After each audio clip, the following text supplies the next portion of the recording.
Death and dying. Let's talk about it in Season 2 of MC4P. I'm your host, Wren Ribeiro. Could these end-of-life conversations lead to a greater sense of joy, of peace? For all eternity. Tune in and find out. Mujéres Co-Labor for Peace. Wow, Minda, we have just had such an amazing experience with the Doula Guild. The Doula Guild in just 6 months. So much is happening. How does that feel? I've been really inspired by the gathering and the eagerness and the hunger to organize and to be together of this amazing group of women who want to do powerful work in the world, who come with the rich, diverse backgrounds, experiences in professional life and personal life and spiritual life. It's been really inspiring and life-affirming and helps me to know that I'm doing the work that I'm meant to be doing. Yes. Yeah. Yes.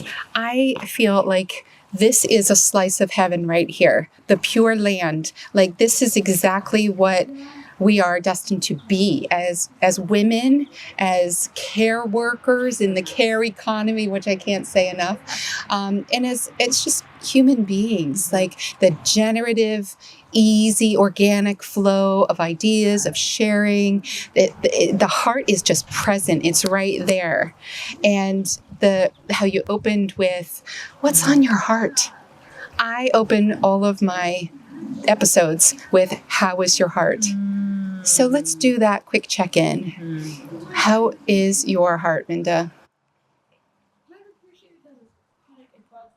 Well, my heart is full and inspired and really fed and nourished by the women that I gathered with this morning here at Jamaica Plain Co-Housing in our common house, having a circle of women show up fully with what is in their hearts and who they carry, and then sharing their ideas, sharing what they struggle with, sharing what they wonder about, and being with that and allowing my full self to show up fills my heart and helps me know that I'm in the right place, and I feel good about the place and time that I'm in right now, and I feel lucky to be alive. Yeah.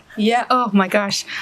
Ditto, sister. And one of the things that was said that I have to do on a regular basis is slow my roll, because being in these spaces, it is is so affirming, so grand, so big. That's how my heart feels. Like that. With the sun shining, it just feels like a big yes, a big love fest. And we need that to do the work, to do the hard, heavy work of holding space with others through their transitions, through their planning efforts. That's so courageous to be whether they're envisioning the end, the inevitability of passing, or they have just gotten a diagnosis. And as we heard today, we are not our diagnoses. Absolutely. We are so much more than that. We are multidimensional, gorgeous human beings. Amen. With so much vibrancy that we want to sustain all the way through. And doulas do that. Doulas bring that to individuals, into families, into spaces where that has been forgotten. Mm-hmm. Mm-hmm. Indeed. We help people remember their fuller selves beyond their body sack of symptoms. I think in our medical system, we're treated just as a collection of symptoms or problems to solve. And we're much more than that. And doulas help us to bring the human out and to remember ourselves and to remember that we have everything that we need inside of ourselves to do what we need to do. And at the end of life, that means letting go and trusting your body and trusting yourself to let go and to do what you naturally can do and allow it to be a beautiful, sacred thing that it is. So, yeah. And also helping families to remember that they can help people too, that they have the power to support their loved ones, to companion compassionately. They don't necessarily need someone to fix things. They don't need to hand this off. They have everything that they need. Of course, they could use some support, but how might we as doulas help them to remember their power, to support each other and support their loved ones as they go through a sacred life passage? Yeah, exactly. And so much of the reclaiming that process, right? That used to be part of life for so many countless generations. It was just a natural thing where people would come together and gather, say their goodbyes, listen to the final words, do that peaceful dying, which is what this whole season, this podcast is about. We, the Doula Guild, and I'm inserting myself as Inner Fortune, and as this calling that you just mentioned is so deep in me as well. So I'm inserting myself into the guild to grow together, but to remember and reclaim those practices that used to be in our ancestry, in our heritage, in our cultures, as an honor, as a real sacred way of life, a way of living. Absolutely. Yeah, as a doula process. Minda Sanchez, you have celebrated end of life for a few people here, even in your beautiful co-housing space.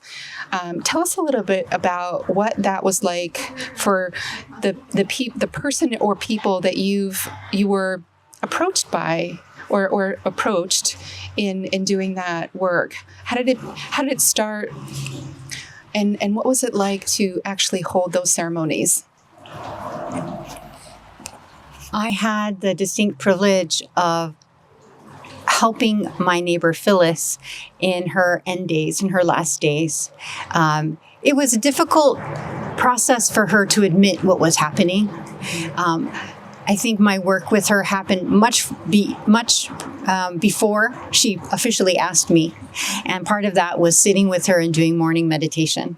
And during the lockdown period of pandemic, and we would come outside like this, and we'd sit in the morning and do some time in silence or have a guided meditation on an app and sit with each other, breathe with each other, and then just check in and talk about whatever is happening, how our hearts are, what are we complaining about today? And we would do this with a small group of women. Nice. Like 2, 4, 5, 6 of us would gather, and we would do this during lockdown times. Mm-hmm. And it was an opportunity to just check in with her and see how she is and just be available for her. If she had a hard time and whenever she was ready. It was about meeting her where she was, right? And she knew what I was doing in terms of I'm leading a death education workshop. I'm leading a concert on Nights of Grief and Mystery. Phyllis, would you like to be part of these things? Oh, Phyllis, I'm leading a workshop on advanced care directives. And talking with her when she was ready and backing off when she wasn't. But at least her knowing that I was around and that there was support available and there were many opportunities to check in. So that went on for a couple years. This whole time she had terminal cancer, and she had lasted many years and many more years than her doctors had thought. Wonderful. And it was a blessing. So we never knew when it was going to be her time.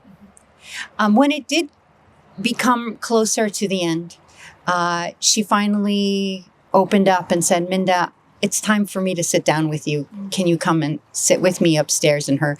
When she was no longer to sit here, sit with me in the courtyard, and I would need to go to her. And we would have some conversations about what she wanted her funeral to look like. And we had planned to go to hospice houses. And we didn't get to that part yet in terms of going outside. She was never able to visit those places. But we had some really good conversations, looking through her photo albums, having her tell some stories and go through some of her things. When it was her time, I was very fortunate to be called to be at her bedside. When she was at the hospital, her healthcare proxy knew that Phyllis asked me to be her death doula. And though she did not expect this to happen at that time, she knew that to call me. It was 1 a.m, and I was able to come out, and I received the call, and I was able to be at Phyllis's bedside and to accompany her through her last breath.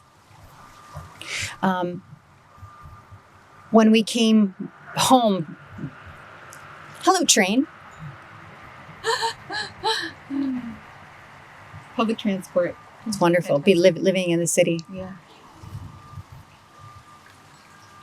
The morning after she died, I had the privilege of living in a co-housing community where I could organize people a few hours later to sit in circle, to reel in the recent news of her death, and to hold each other in our grief, and to process what was happening, and to cry, and to be in shock together, to remember, to do whatever we needed to do and just be together, because it was a pretty big, deep thing. So creating space for circle immediately after a death was really a powerful and necessary experience. Not something that I had really planned for, but it organically happened. Let's gather. This is what we need to do.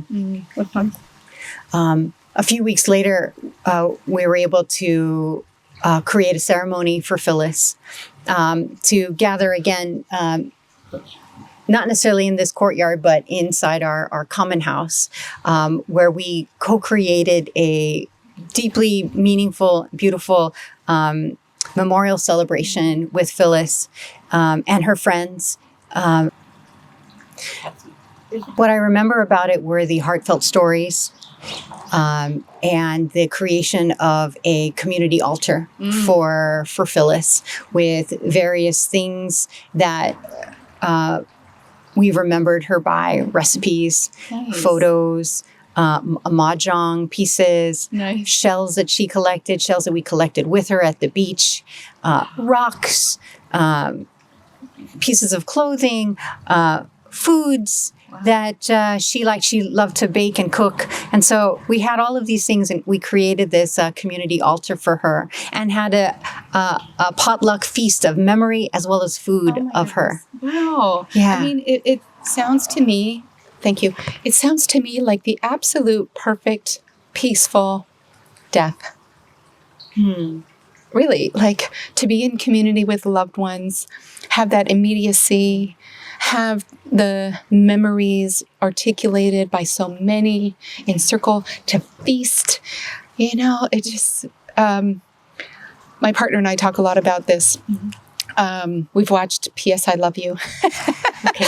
And the movie, there's when he passes, or when he's in a box that has rivets. It's a black box with rivets, so it's really badass. And there's all these shots of whiskey, Irish whiskey, and everybody's just like taking a shot and telling a story, an Irish wake, so to speak. And I'm Irish, and it's just kind of an aspiration to get outside of the wailing or the, oh, this is so bad. I mean, why is it so bad? We are all going to die. It can be bad. I know how bad it can be. Cancer is real. My mom passed with cancer, similar to Phyllis. She had extended by 3 years the amount of time she was with us. Was celebrating her hair coming out. I remember her once telling me, I'm so glad. I was on the phone when her hair was falling out. And instinctively I said, well, that'll never happen again. That's kind of an amazing experience. And it was so out of the blue. I felt so gross about myself that I said that without filtering. But later she said, that kicked me out of my fear, anxiety, pity party, whatever. It made her laugh. It made her open to the experience in a different way. But like you were saying before about meeting people where they are, I wanted so much to do the right thing by her. I remember this was 23 years ago this month. She I didn't realize how okay she was with the prognosis and the situation she was in. She had cancer pretty much everywhere in her body, and just always had a smile on her face. So I really didn't know. Wow. And Thich Nhat Hanh was coming to UMass, and he was doing a presentation on dying, and I was like, "Mom, come with, let's go to this." And she's like, "I'm cool with it." Okay, so then you're cool with it. I will try my best to stop projecting worry onto you.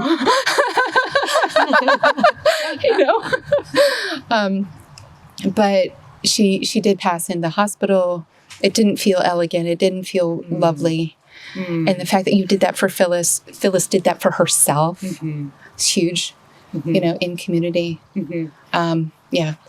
One thing that we were able to do, Phyllis died in the wintertime, and Phyllis is a summer girl. She loved the beach. She loved the outdoors. She loved being in the courtyard, wearing summer dresses and dancing. These were some of my memories of her.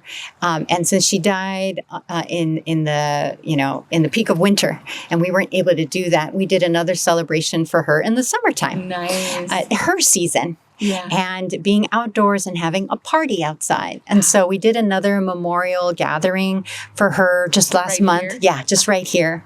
And what we did is we got, she had her ashes solidified into stones. And one of them is over here. This was an example of. Wow, it's almost like a what are they called? Those sandstone, the sand dollar? Sand dollar, Yeah. It almost feels like a sand dollar. Yeah, and so it's very similar to the stones that she would collect on the beaches, right? And so this one has a heart. This one has a heart right there. Oh, You see it? nice. Yeah, I do now. Thank you. And it actually looks like a star. Oh, yeah. Oh my gosh. And so this is Phyllis. This is part of her. And so she requested her remains to be solidified into stone so that we could hold and remember her. And, and so she asked us to place her in some special places. Some of her ashes were kept as ashes and sprinkled in the ocean. Some at other beaches as ashes. And then some were made into stone so they could be placed in certain places. And as part of our ceremony, our circle ceremony, we held the stones, brought to mind memories, special memories or experiences with her, and also some of the things that even resentments or I was intimidated by her, or just all the things that she was to us, or how she was a leader to us, how she was a hard-nosed, decider, all of the things. It all came, and this is how we remember her.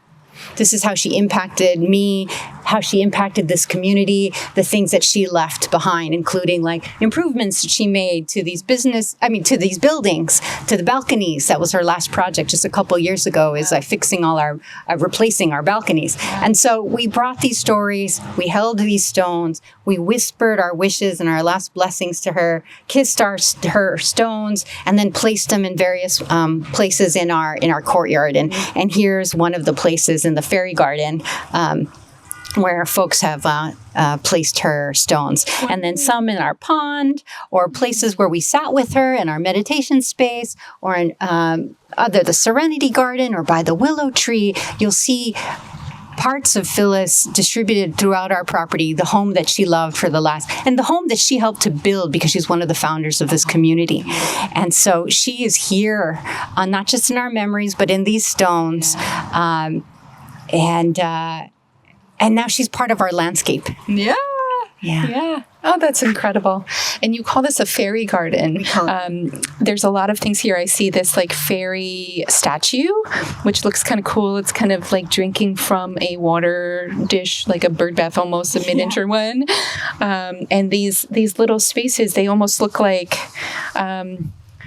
fairy homes. Yeah. Wow. It's so beautiful. Thank you for sharing the story. And then also there's a little house that one of our neighbors built. Her name is Jane, and she lived here too, and she died a few years ago as well. And she made this little house as one of her art projects. She was an artist, and this is a little house that she built and she put in one of the gardens. And so when she died, we committed her ashes in this fairy garden and put the house that she built, the house that Jane built, over her ashes. And so we remember her here. Wow. Yeah. I mean, this really feels so diametrically opposed to some of the conditioning that people think about end of life. Mm-hmm. You know, like, I wonder if people now start to think that they will die in a hospital because it's so medicalized. Like, the thought of either giving birth or dying at home, it feels foreign now. So there's I'm hearing a huge need to educate people and reclaim the home as the place of our peaceful passing, our dying, and being able to just say, hey, it's death, it's dying, to face it fearlessly, to like live toward it with agency. I heard those words come out your mouth earlier, and I just think that's so powerful, to reclaim your own sovereign agency over that process. Yeah. No matter when you start planning, or you know. So thank you. Thank you so much for sharing your stories, your work, this space. And what else would you like to share as a death doula? Well, there's so many ways that dying can look like in terms of, I mean, it doesn't have to be so complicated, but there are more options. And I just want to emphasize that it is a safe and viable option to die at home, to be cared for by your loved ones, to have it a soft and quiet experience without beeping machines and fluorescent lights and people running around hallways, that it could be a deeply meaningful and beautiful, life-affirming experience. But it takes some planning and conversations. Yeah. It really takes some conversations. And if we can approach it with openness, with intention, with courage, it could be a really beautiful, life-affirming, and also human-making experience for those around us, around you. And when you die, it's a gift for those around you to learn how to do it well. Yes. So that they know that there's options, that they can do it well too. It shows them, like, how can they live well? It is... I want to talk a tiny bit about my friend Jane. I go like this because she lived in that unit over there, and she died here at home. Phyllis died at the hospital, and I'm glad that I was there with her, but I really wanted to take her home, and she really wanted to get home, but there wasn't an option for that. But Jane died here, and it was such a gift that she gave to allow us to see her in the end days, and to see, like, this is how it is, and it's hard, but this is life. And even the children got to see her. Wow. And we got to sing to her. Nice. We sang to her. We serenaded her with our ukuleles, looking up, and singing to her at her balcony. So right? And she has a little recording of that, and she would watch us, like, sing to her. And then when she died, what she requested was to be in a cardboard box, and for her neighbors to decorate this cardboard box. And so after she died, a cardboard box was delivered to our common house, and we all wrote messages and decorated it and painted it and shared our blessings in it. We put flowers in it. And so when she died and she was placed in the cardboard coffin, we followed the coffin with all of our love on it, and we followed it to the we had like a little procession of her coffin down to the funeral Cemetery? the morgue, the people, not the morgue people, but the Mortuary? the mortuary. Mortician. Yeah, to pick her up and bring her to the cremation place. Okay.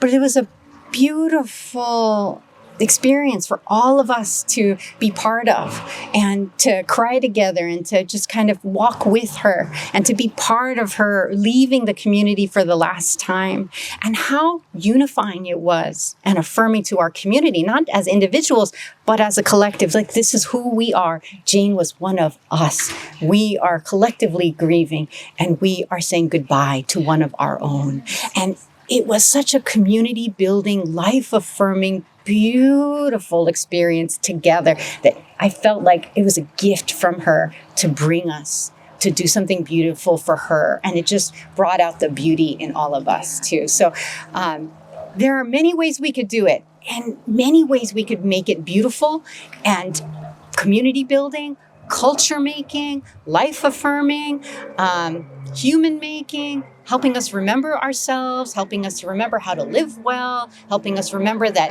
everything comes to an end, so today is precious. All of these things can come out when we could be more open about our mortality and our end. Yeah. Oh my gosh. So beautifully said. Thank you. I'm so grateful that we captured the essence of these ceremonies for Jane and Phyllis, that you are officiating for others that will come your way. This is Mujéres Co-Laboring for Peace in embodiment, in practice. And it just makes me so joyful, so full, so again, to sit here with you and to be reclaiming this for many, many more people. Thank you. Wow. Yeah. Thank you, Minda. That's just so great. So great. Let's call this episode 5. Episode 5. Okay. Episode 5 of Peaceful Dying, Mujéres Co-Labor for Peace. Yay. Great. Beautiful. Thank you, Phyllis. Mujéres Co-Labor for Peace.